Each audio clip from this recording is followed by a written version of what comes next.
Kinshasa, une heure de plus à Nyunzu, dans la province du Tanganyika. C'est l'heure de vous informer. Voici les titres de l'actualité de ce lundi 15 décembre.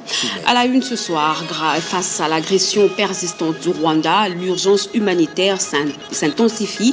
À Kalemi, l'assistance aux blessés de guerre, aux familles des militaires et aux déplacés du camp marin s'impose comme une réponse vitale entre soutien social et réconfort. Dossier sensible et enjeu de souveraineté nationale, la production de la carte d'identité refait surface au Sénat. Interpellé par le sénateur Jean Bamanissa, le vice-premier ministre de l'Intérieur s'explique sur l'état d'avancement et demande une allocation conséquente pour permettre à l'ONIP de mener efficacement la campagne. Hommage au Sphinx de Limete à l'occasion du 93e anniversaire de naissance d'Étienne Tshisekedi. Un film retraçant son combat politique et son héritage sera projeté le 21 décembre prochain de Placide Nzanzi Matobo. Voilà pour les titres. Mesdames et messieurs, bonsoir et bienvenue aux 20h. La nouvelle vient de tomber ce lundi. L'ancien chef rebelle congolais Roger Lumbala a été condamné à 20 ans de réclusion criminelle par la cour d'assises de Paris. Il était jugé pour complicité de crimes contre l'humanité liés aux exactions commises dans l'Est de la République démocratique du Congo entre 2002 et 2003, période par des tortures, viols, massacres et pillages dans le cadre de effacer le tableau. Le verdict constitue une décision historique mettant fin à des décennies d'impunité pour les crimes commis par des groupes armés en République démocratique du Congo. Un commentaire d'Oscar Melkaïch. Il écope des 30 ans de prison. L'ancien rebelle Roger Lumbala a été condamné ce lundi 15 décembre 2025 par la cour d'assises de Paris. Cet homme de 67 ans a été condamné au titre de la compétence universelle qu'elle octroie pour juger les crimes contre l'humanité.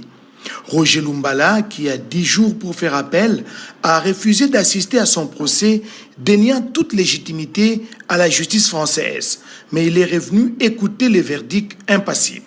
3 chefs de guerre ont déjà été condamnés par la Cour pénale internationale pour des crimes commis lors des conflits qui ravage l'Est de la République démocratique du Congo depuis 3 décennies. Mais aucune cour nationale d'un pays n'a pu s'octroyer la compétence universelle jusqu'à présent et condamner quiconque pour ces atrocités. Roger Lumbala était jugé en France en vertu de la compétence universelle pour association de malfaiteurs et complicité des crimes contre l'humanité dans le nord-est de la RDC. Cet ancien cadre du RCDN a été interpellé en décembre 2020, mis en examen en janvier 2021 et inculpé en 2023. Il était jugé depuis le 12 novembre 2025 à Paris devant la cour d'assises pour complicité des crimes contre l'humanité et association de malfaiteurs en vue de la préparation d'un crime contre l'humanité pour des faits commis à l'est de la République démocratique du Congo, notamment en 2022. Ce procès, qui a duré 5 semaines, a examiné les rôles de cet ancien chef rebelle du Rassemblement des Congolais démocrates et nationalistes, RCDN, accusé d'avoir participé à l'opération Effacer les tableaux. Roger Lumbala vient d'être condamné à 30 ans de réclusion criminelle et non 20 ans, comme nous l'avions dit. La reprise des violences dans l'Est de la République démocratique du Congo doute sur la solidité des accords signés à Washington entre les présidents Félix Tshisekedi et Paul Kagame. Face aux violations imputées au Rwanda, les États-Unis haussent le ton. L'ambassadrice américaine en République démocratique du Congo s'est dite profondément déçue lors d'une conférence de presse tenue à sa résidence. Christine Nenzo, Simon Konkolonko.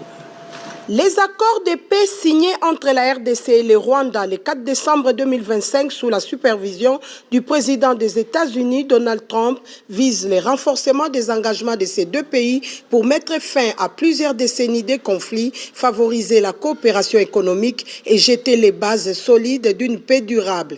L'ambassadeur des États-Unis en RDC, Lucy Tamlin, qui reconnaît et applaudit cet événement historique de Washington, a, au même moment, au cours d'une conférence de presse tenue en sa résidence, exprimé son indignation face à cette reprise des affrontements sur terrain dans la partie est de la RDC. Lucy Tamlin s'est dit déçue de ces comportements affichés par le Rwanda.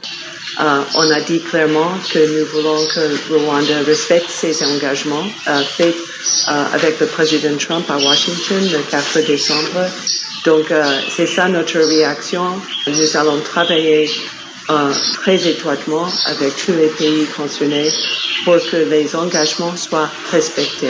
À la question de savoir si ces accords signés à Washington reflétaient déjà un échec, ou même comme certaines voix le disent, faudrait-il y associer d'autres acteurs comme les Nations Unies ou quelques personnalités locales autour de cette table, l'ambassadeur Lucie Tamlin reste rassurant pour l'accompagnement de son pays à la recherche de la paix en RDC et pour la stabilité de la région des Grands Lacs. Non, je pense que le président Trump a montré qu'il va lutter pour la paix en RDC. Lui-même, il est très engagé et suit avec beaucoup d'intérêt la situation sur le terrain ici. Et comme j'ai dit, nous sommes en train de préparer une réponse. Les États-Unis, selon Tamlin, restent fermement attachés à soutenir ces efforts tout en reconnaissant que l'immense potentiel économique de la région des Grands Lacs ne pourra se réaliser que par la mise en œuvre complète des engagements en matière de paix et sécurité.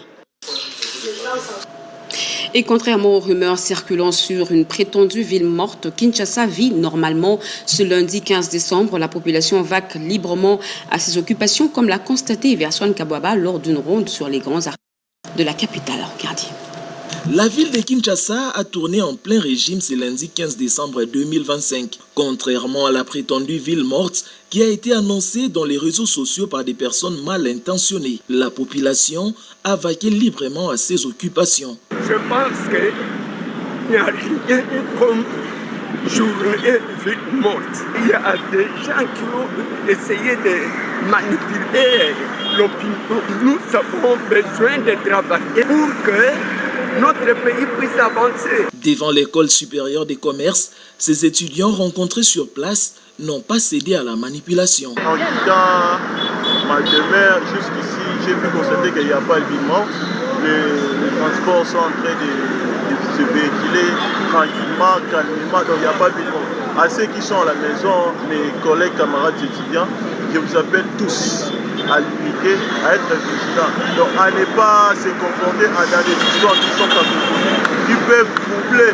Nous étant qu'intellectuels, nous tous nous suivons les règlements de notre institution. Donc si nos universités, nos institutions ne donnent pas un programme fiable concernant ces jours, pourquoi rester à la maison?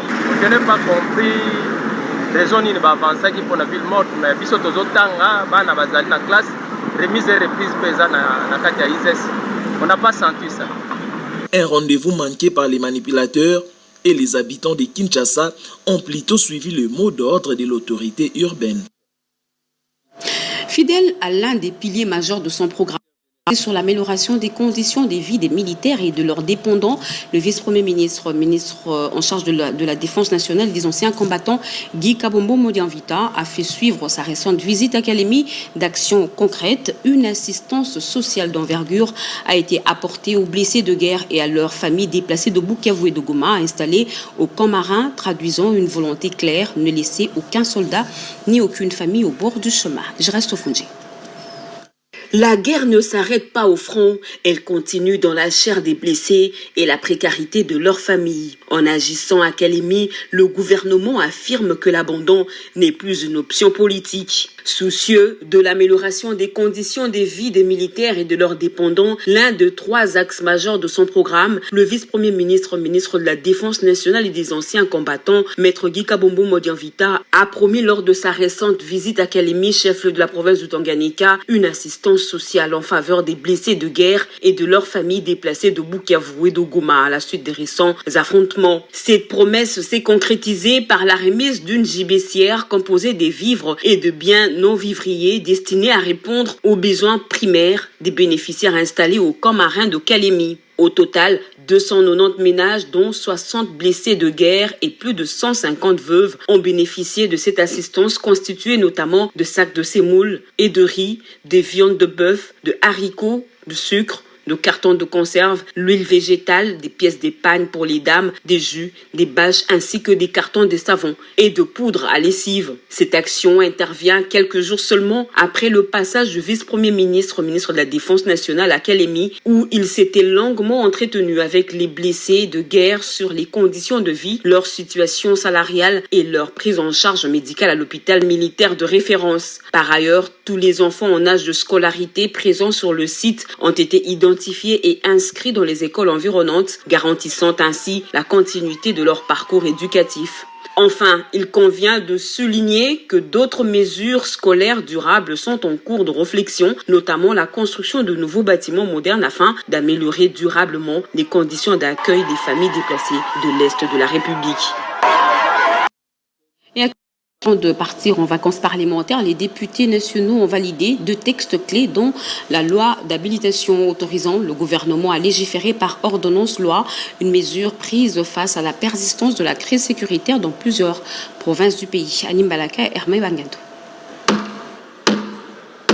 L'Assemblée nationale adopte le projet de loi portant habilitation du gouvernement.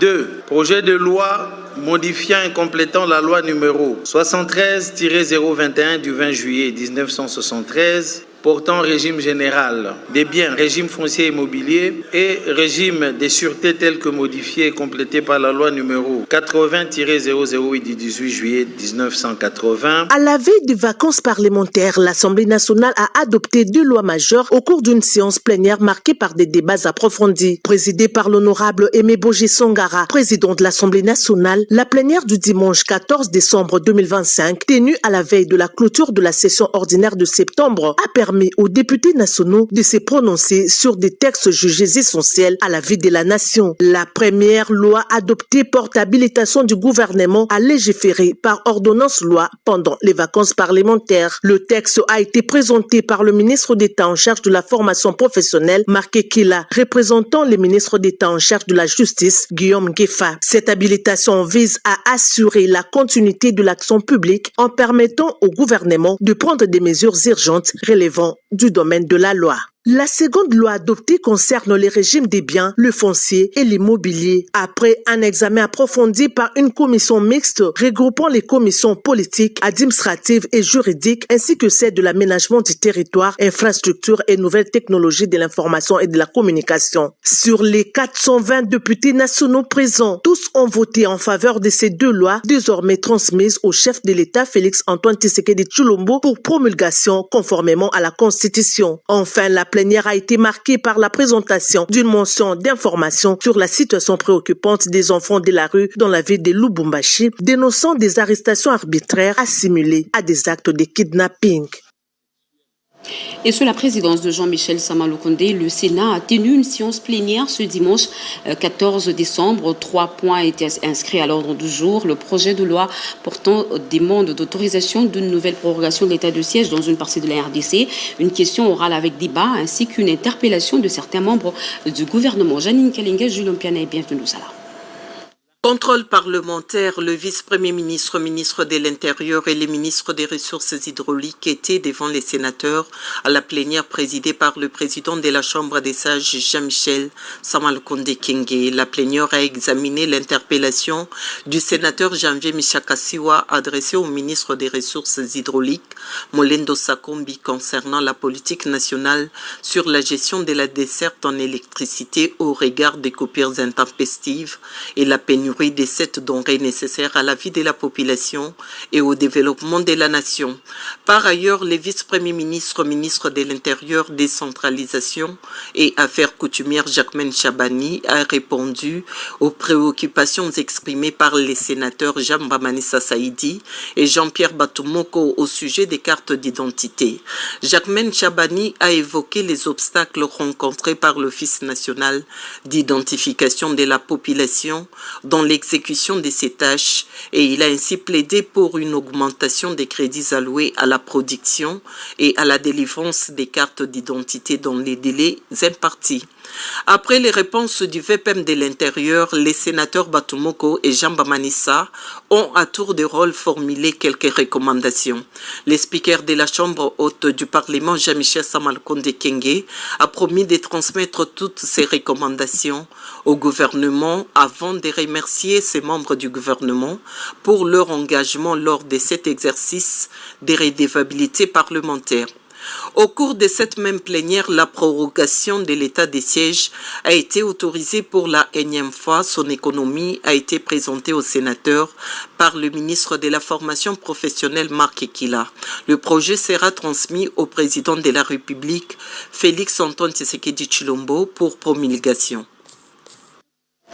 Et justement, à propos de la production de la carte d'identité nationale, le vice-premier ministre Jacques Chabani a répondu à la question orale avec débat lui posée par le sénateur Jean Bamanissa. Ce dernier a appelé le gouvernement à plus de transparence sur l'état d'avancement de ce dossier crucial, véritable enjeu de souveraineté et de sécurité pour le pays. Boubouanan Mokonzi.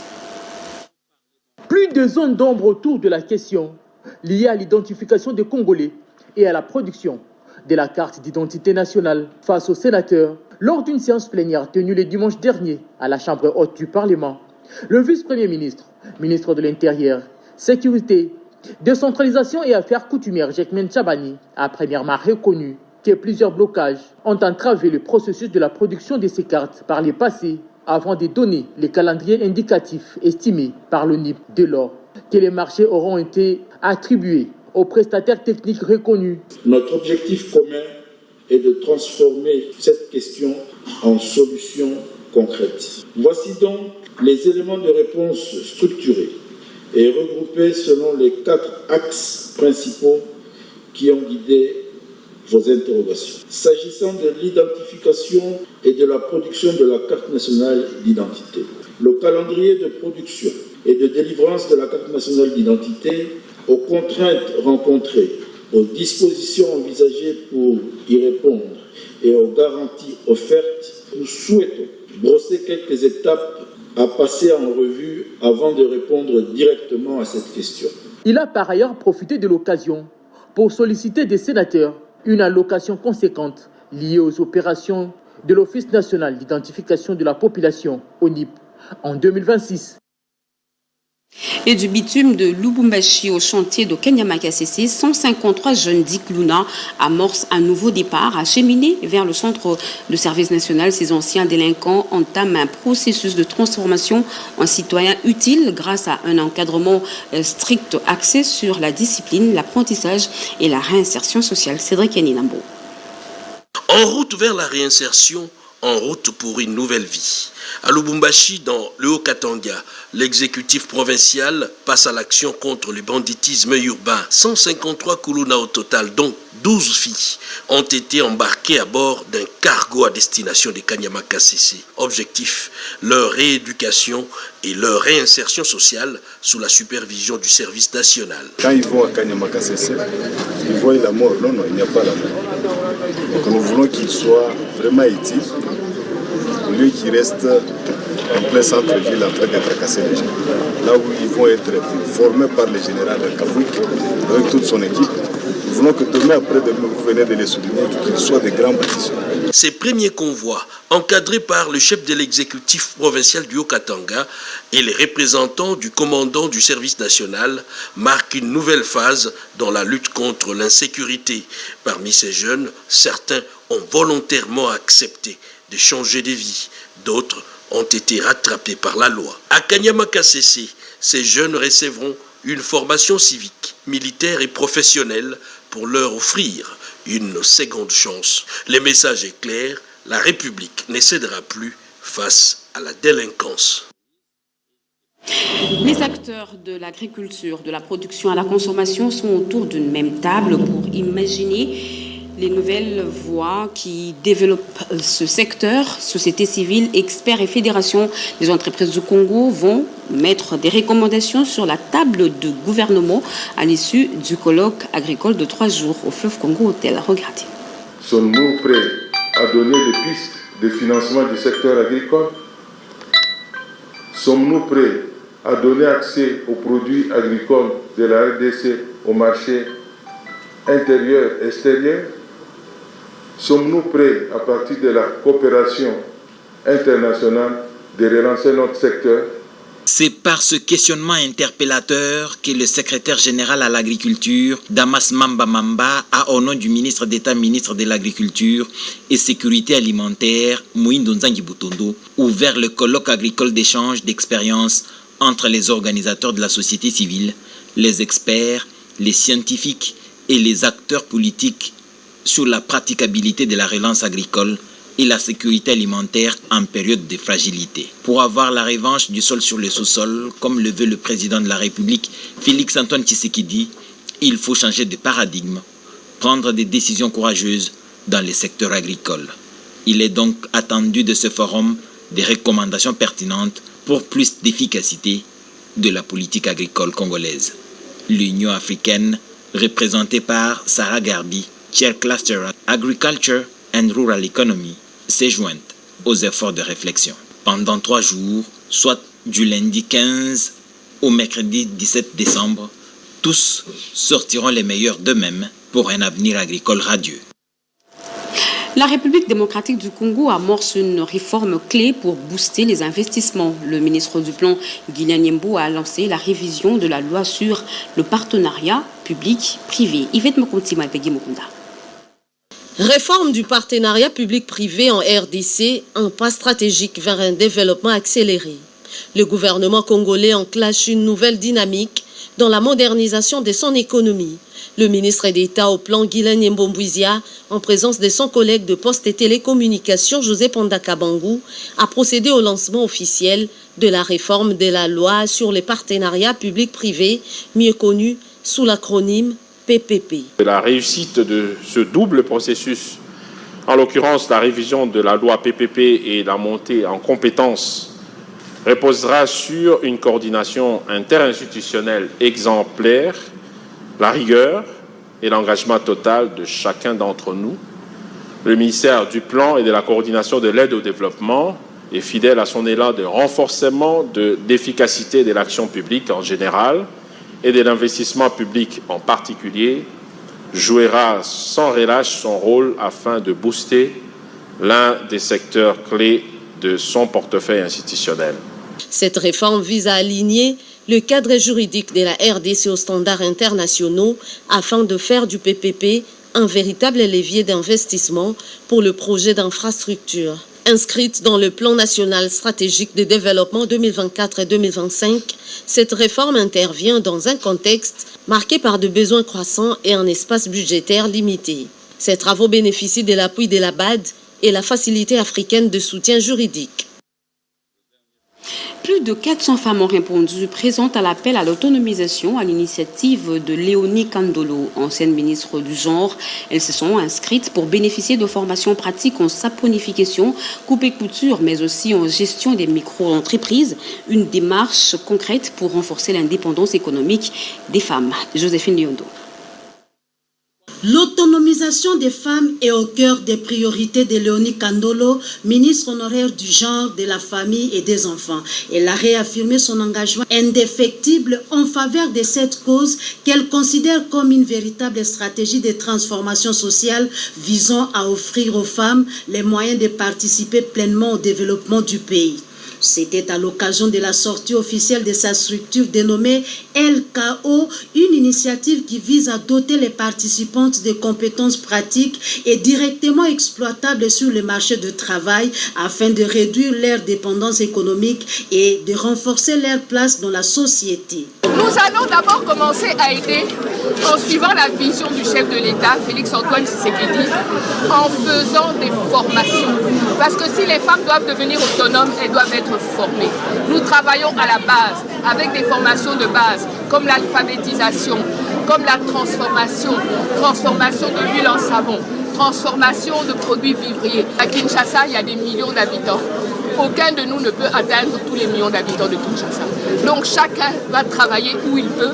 L'essentiel, c'est qu'ensemble, nous travaillons pour le développement ensemble, nous travaillons pour la paix. En mettant l'accent sur la formation et l'accompagnement de la femme, Léonie Kandolo espère contribuer à bâtir une société où les femmes ne sont plus reléguées au second plan, mais deviennent les actrices incontournables du progrès économique et social.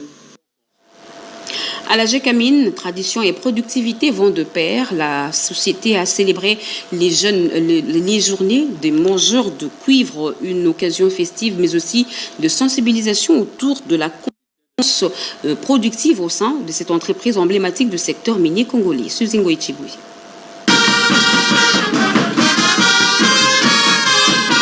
Les manifestations relatives aux mangeurs de cuivre à la Générale de Carrière et des Mines ont vécu du 11 au 12 décembre 2025 en présence du directeur général Placide Nkala. Elles ont été caractérisées par la thématique de la conscience productive. À cet effet, plusieurs activités récréatives ont été organisées sous la conduite de la présidente des mangeurs de cuivre Ngoy Kamoni Don Parfait. Tout a commencé par une messe d'action de grâce dite en la chapelle Saint-Éloi par l'abbé Tibal. Il a axé son homélie sur Ésaïe 48, versets 17 et 18, dont le contenu a constitué l'exhortation à l'émergence de la Générale de Carrière et des Mines, appel fait aux agents et cadres de cette société du portefeuille par l'officiant du jour. Aussitôt après, les mangeurs de cuivre se sont recueillis au mausolée symbolique du cimetière de la Gécamine Penga Penga en mémoire des pionniers et fervents mangeurs de cuivre. Il s'en est suivi respectivement au stade de la cité Gécamine des rencontres sportives entre les équipes féminines et masculines. À cet effet, la présidente des MUC, mangeurs de cuivre, s'est exprimée en ces termes. Représente nos ancêtres, parce que nos ancêtres, avant nous, ils ont débuté avec les micro. Dans cette époque-là, le cuivre faisait l'échange. Le moment de réjouissance a ponctué cette manifestation. Et les femmes entrepreneurs de Bomoko et de Ketoyangolo renforcent leur capacité de production grâce à une minoterie offerte par la FEC avec l'appui financier de l'Agence française de développement dans le cadre du programme Full Up Woman. Séverine Pascal. Ces femmes évoluant dans la coopérative Ketoyangolo et Bomoko ont bénéficié ce samedi 13 décembre 2025 d'une minoterie pour augmenter leur capacité de production. Il s'agit de l'aboutissement d'un projet de la coordination de l'incubateur Pull Up Business Women qui accompagnait les femmes de 3 provinces dans la formation et les coachings dans différentes filières avec l'appui de Caritas Congo et Alpha News. La première vice-présidente de la commission femmes et entrepreneurs de la Fédération des entreprises du Congo et coordonnatrice de cet incubateur, explique le projet qui prévoit la mutualisation des efforts. Nous sommes là en tant que structure pour les aider à continuer à augmenter leur chiffre d'affaires, à être des femmes entrepreneurs encore plus performantes. Ces 2 coopératives que nous avons dû accompagner vont se partager les équipements qui sont ici parce que ce projet justement prévoit la mutualisation des efforts, la mutualisation des équipements pour que les femmes puissent ensemble aller plus loin et avoir de meilleurs résultats. Financé à hauteur de 12 millions d'euros par l'Agence France de développement qui a tenu à rencontrer ses bénéficiaires. Et c'est un honneur pour nous, on est très contents de pouvoir voir l'aboutissement de ce projet. Donc nous aujourd'hui, nos attentes c'était de pouvoir rencontrer les bénéficiaires du projet pour elles, qui ont été accompagnés par Succès pour elles, donc par Pull Up, et de pouvoir voir le résultat et la clôture de ce très beau projet. Cette commission CNF de la FEC est une structure active qui œuvre pour l'autonomisation économique de femmes congolaises.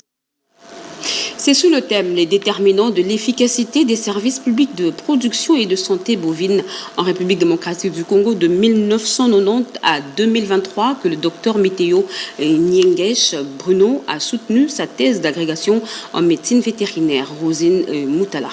Le chef de la maison civile du chef de l'État, Bruno Miteo Nyingui, chef de travaux à l'Université pédagogique nationale, a soutenu sa thèse d'agrégation en médecine vétérinaire à la faculté de médecine de Lubumbashi ce 13 décembre 2025 dans l'auditoire Père Dr Mouillon Roméo. En présence du promoteur de sa thèse, professeur ordinaire Dr Pongombo Célestin, le lauréat désormais docteur a défini son travail en 4 grandes lignes. La baisse continue de production bovine. La première hypothèse spécifique pointe le doigt sur l'insuffisance de ressources, la maîtrise illimitée de la chaîne de production et l'accès limité aussi restreint aux services de santé. Devant plusieurs personnalités, dont les gouverneurs des 2 provinces, à savoir Okatanga et Lomami, ainsi que d'autres grandes figures sociopolitiques, le lauréat a répondu favorablement aux questions du jury, notamment sur la configuration rationnelle de l'ajustement doctrinaire et obtenant ainsi la mention plus grande distinction.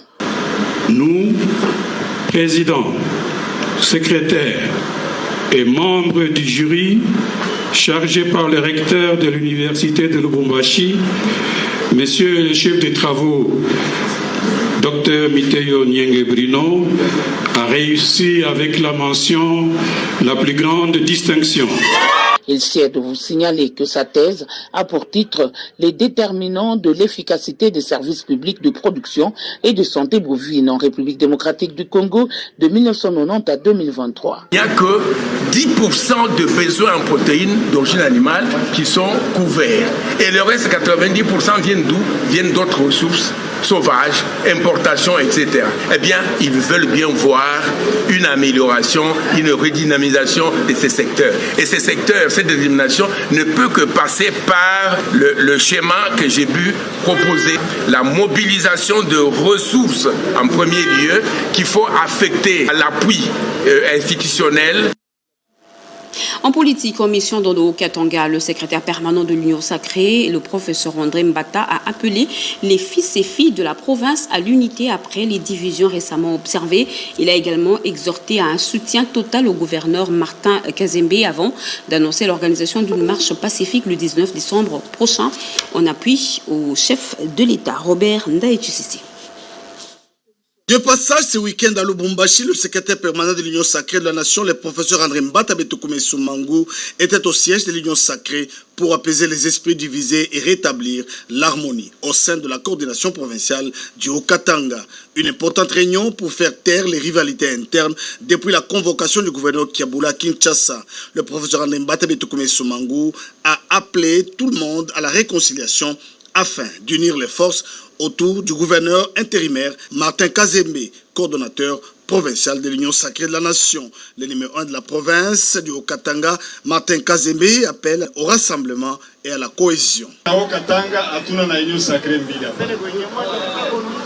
le Haut-Katanga, il n'y a pas de union sacrée. Je demande à toutes les filles et fils du Haut-Katanga à la réconciliation et à retourner à la maison.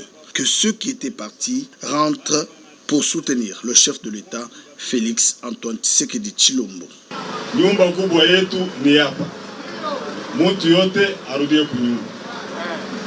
besoin de l'unité.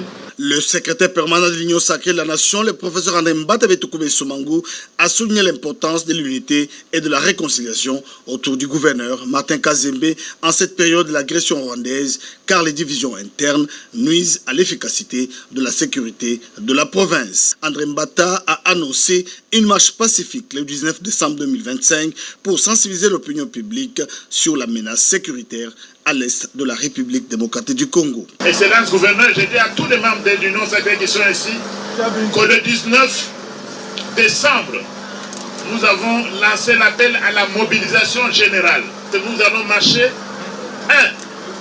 pour dire au monde entier que nous sommes contre l'agression du Rwanda.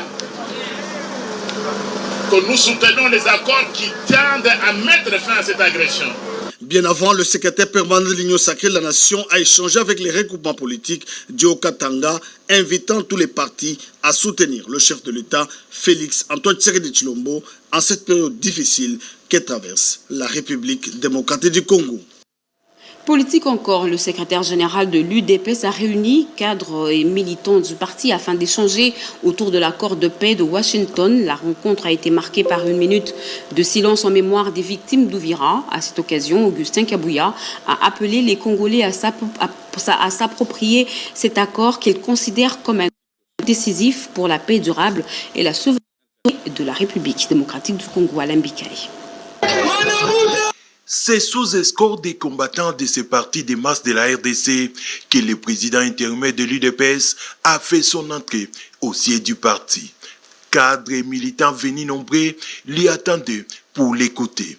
La rencontre a débuté par une minute de silence, observée en mémoire des compatriotes d'Ouvira récemment victimes de la barbarie de l'armée rwandaise. Dans une approche pédagogique, le secrétaire général de l'UDPS, honorable Augustin Kabouya, a ensuite rejeté ce qu'il qualifie d'allégations infondées de l'opposition et certains médias contre l'accord de paix de Washington. Pour Augustin Kabouya, cet accord marque un tournant décisif dans les longs conflits meurtriers entre la République démocratique du Congo et le Rwanda, un conflit qui a coûté déjà la vie à plus de 10 millions de Congolais. Il a souligné que la signature de cet accord vise à préserver l'intégrité territoriale et la souveraineté nationale face à l'agression rwandaise. Sur un ton ferme, le numéro 1 de l'UDPS a appelé les Congolais à s'approprier cet accord et à collaborer avec les services de sécurité et de défense nationale. Présent à cette manifestation, Patrick Onoya, cadre de l'UDPS et auteur de l'ouvrage 15 raisons pour s'approprier les deals RDC États-Unis d'Amérique, a salué un accord qu'il qualifie d'opportunité stratégique. Contrairement à ce qu'une certaine presse veut présenter, les accords de Washington sont réellement des accords qui vont nous amener vers la paix et la prospérité en République démocratique du Congo. Concernant la convocation du congrès extraordinaire de l'UDPS, initialement prévu pour le 10 décembre en cours, le député national a précisé que la direction du parti attend encore les rapports des deux commissions techniques avant de convoquer cette grande messe politique.